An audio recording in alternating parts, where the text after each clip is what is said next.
deny there's some strange evolutionary process going on. But mankind won't be destroyed. And you and I are working to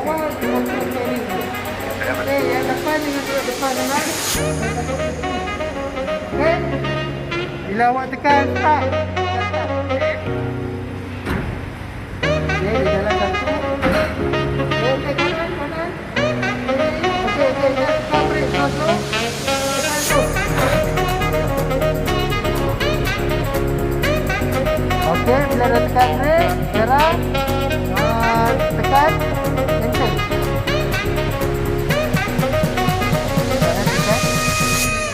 Jalan depan.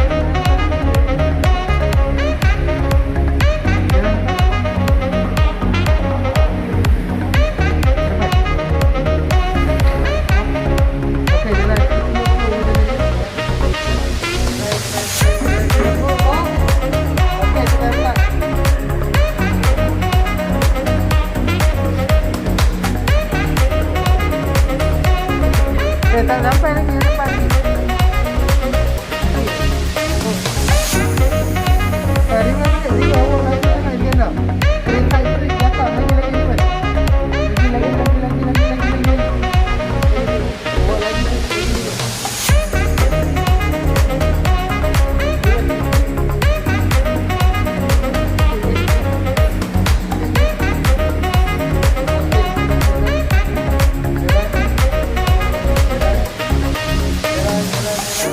I don't deny there's some strange evolutionary process going on. Tadi betul dia jalan. But mankind won't be destroyed. Dia tekan apa?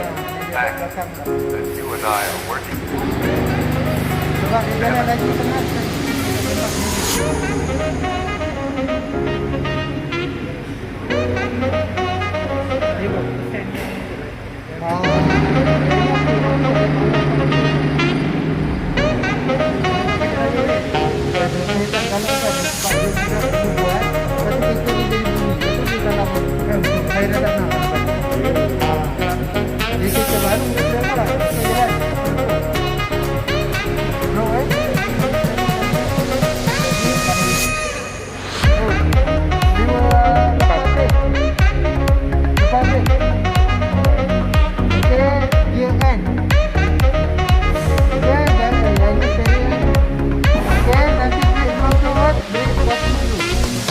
Betul tadi. Okey. Start. Blow lagi ya. Ini untuk belah sana. Okey, break. Terus. Okey, break. Terus. Okey, and then tekan enter.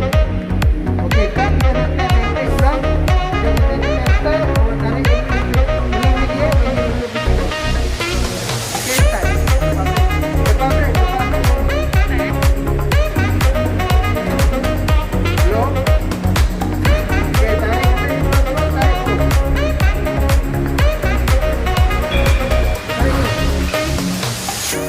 I don't deny there's some strange evolutionary process, but mankind won't be destroyed. And you and I are working Okey, dia dah keluar. to evidence. Dia dah. Raya jalan terus balik. Datang ini. Ada duduk kami. Oh, ini dah datang.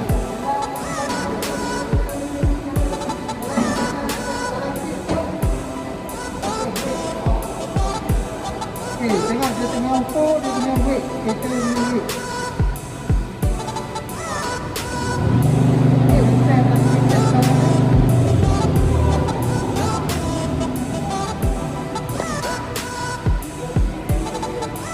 Suspension stop.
yang depan dengan mulut depan ni kan.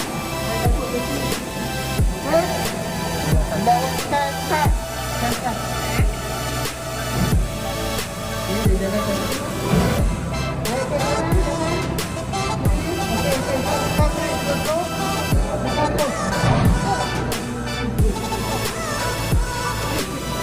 Okey, bila dah start jalan. Depan. Enter.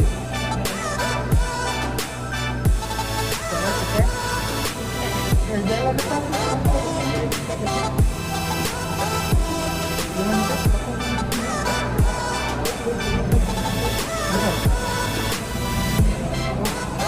Okey, jalan.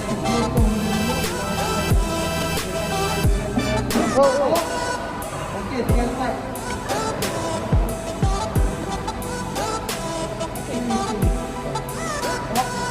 Okey, dah. Tadi rasa dia boleh jalan slow. Dia tekan tu. Dia buat belakang lah. Sebab dia jalan lain setengah tak tempat dia.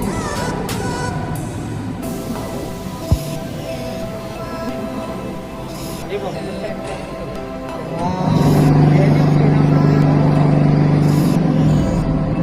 Nampak kita lalu ni. Dia tak galakkan sebab dia budak dulu buat. Lepas tu kita ni jadi bunyi. Lepas tu dia salah lagi. Saya dah tak nak budak. Dia kita baik, dia buat. Okey, jalan. No,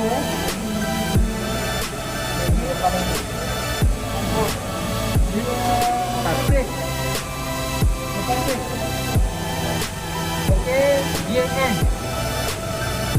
Okey, dah ini tadi. Okey, sampai ke control, break sampai dulu. Kita macam tadi. Okey. Start. Blow lagi ya. Ini ke belah sana.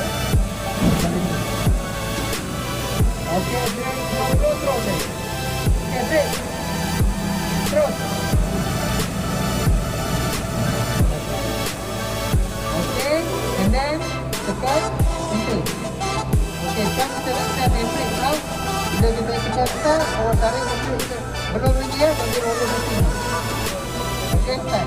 Lepas break. Lepas. Low. Okey, tarik break. Slow, tarik slow.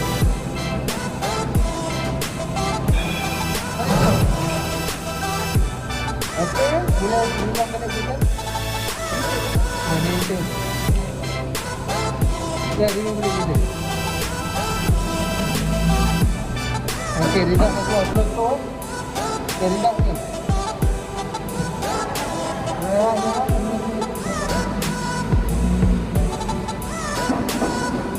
Okey, nanti aku dah tak tahu. Tegaya hijau tak? Tunggu dia sakit. Okey, hijau. M4 M4. Dah patut ya, M4. Dah patut. Tulis nama.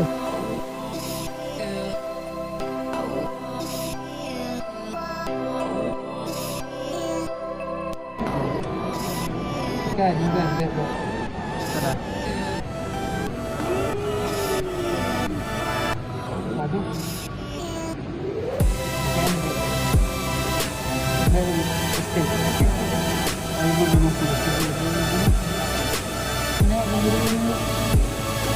Satu kata, turning. Ibu punya nama.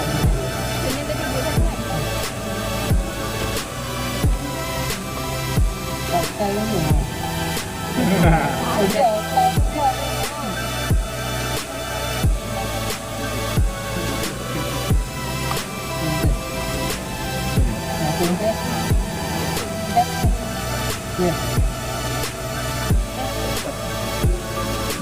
Tengok aku juga jauh. Tengok juga canggih.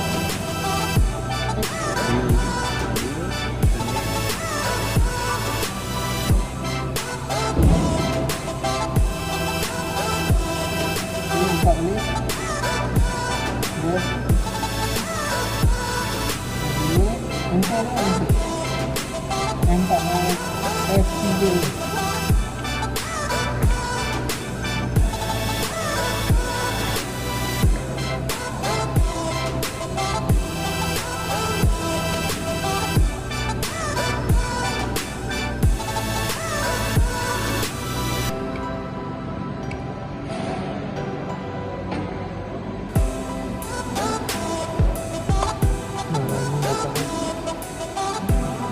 juga dia.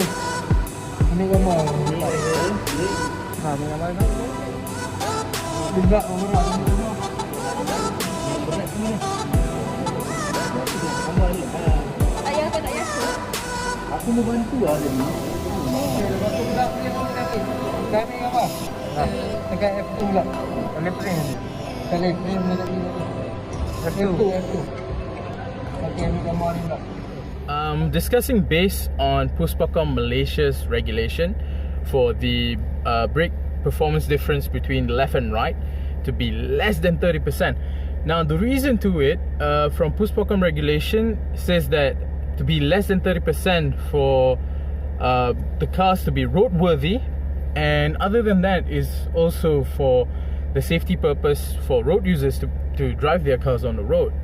Now we understand that by having that regulation, it gives us the confidence for the safeties from these cars to be on the road, and when we drive, we know that we will experience in conditions and situations where it's wet surfaces, when during heavy rains, and then there's emergency brake situations, and then sometimes it would be a sudden swerve or maneuvering, or maybe trying to evade from like an accident, or trying to drive away yourself from people who suddenly emergency brake in front of you. So when car performance on their braking is not that well, knowing that the car doesn't brake that well, doesn't stop that well, now the car will become not roadworthy because of it's not safe to drive.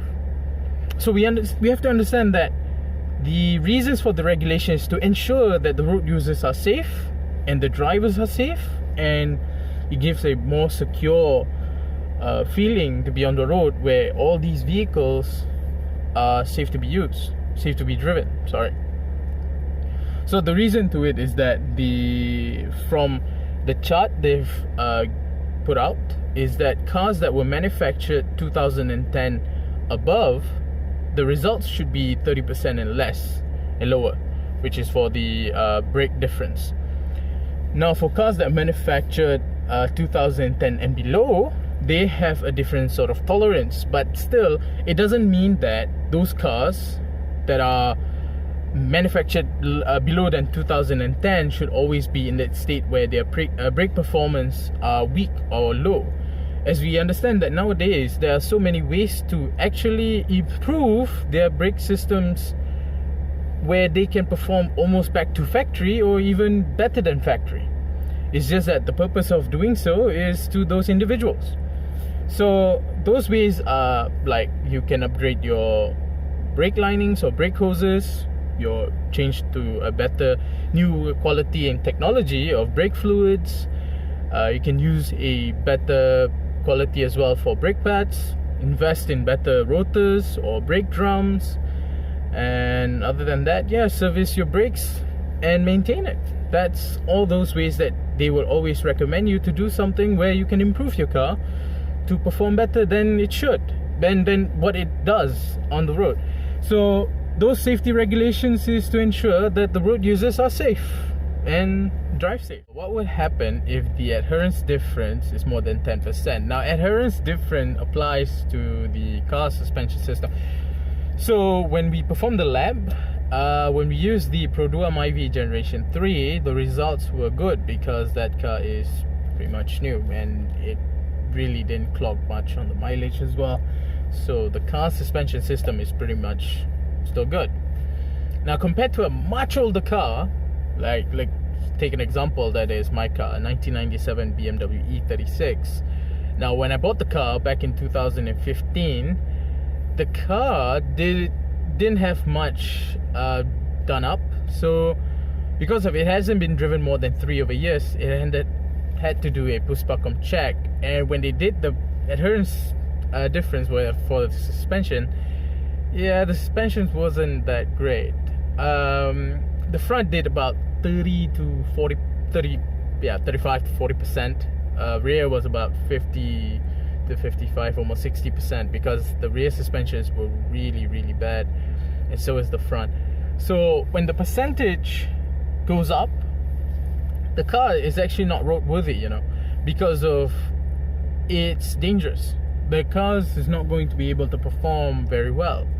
Now, especially when you are turning the car, when you're going in a corner at certain speeds, now the car starts to roll from, let's say we take an example, taking a left turn.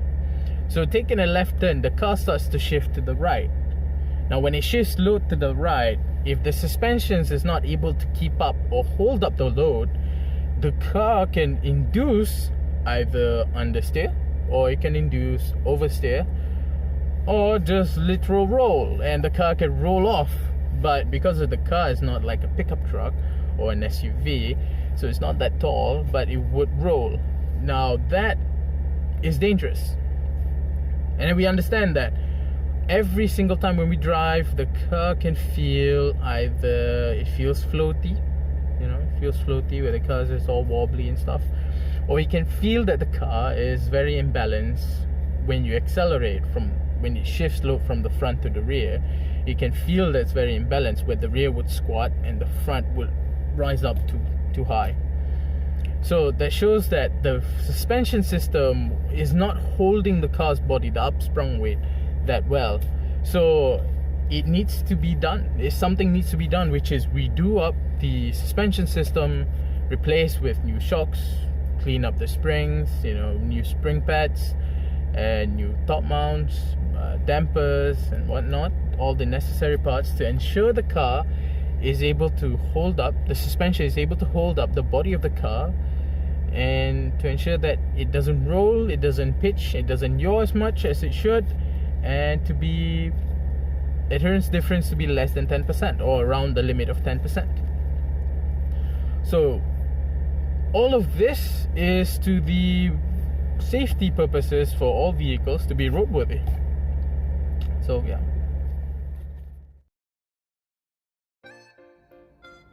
Okay, for discussion, I will explain about discussion and conclusion. Okay, for discussion, discuss brake force result based on roller testing result. Okay, based on the result obtained, the adherence test show front left 71% and 72% for right front, and rear left 60% and 50% for rear right, which reflect the slight difference between them. This explains that the balance between each of them is in good condition. For the braking test, front left 148 and front right 156,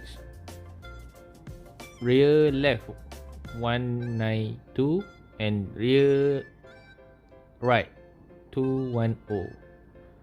For parking, left 101 and parking right 120. The difference may be bigger compared to adherence test, but still good condition. It is because our result will be effect from the performance disc rotor and brake pad. It will be hot after make a braking, and the performance will be dropped.